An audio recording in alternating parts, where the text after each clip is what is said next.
Mkurugenzi wa matibabu ya mifugo katika kaunti ya Pokot Magharibi, Daktari Samuel Chelimo, amewataka wakazi wa Pokot ya Magharibi kuhakikisha kwamba mifugo wao wanachanjwa dhidi ya magonjwa mbalimbali. Akizungumza na North Rift Radio siku ya kwanza ya maonyesho ya kilimo katika eneo la Kishauneta, Daktari Chelimo amewataka wakazi wa kaunti ya Pokot Magharibi kuzingatia chanjo kwa mifugo wao ili kujiepusha na hasara. Amesema kuwa idara hiyo itaandaa zoezi la kuwachanja mifugo katika kaunti hii kuanzia mwezi ujao wa Oktoba. Zoezi hilo likilenga mbuzi milioni 1.4 na ng'ombe 1,600. Tuko na mpango kama kaunti kupitia serikali kuu ya kuchanja mifugo yetu yote katika hii kaunti. Tuko na mbuzi milioni 1.4 na tunataka tuchanje hizo mbuzi zote dhidi ya hiyo ugonjwa ya kuharisha ama PPR ama loser kwa lugha.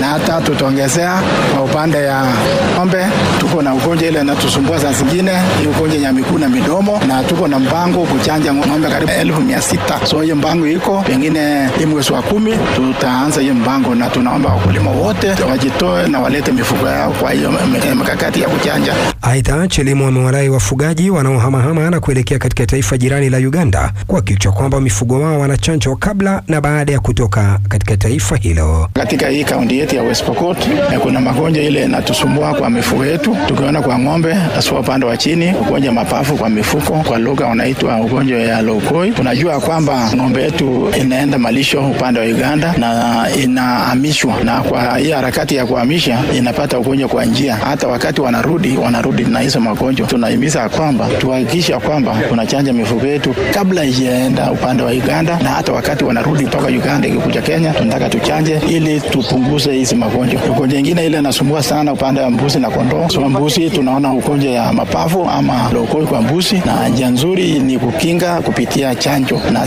sana kuna ugonjwa hii ya kuharisha na inaitwa kwa Kiingereza PPR ama kwa lugha loser. Hiyo magonjwa inatokana na virusi, na tunajua virusi haina tiba.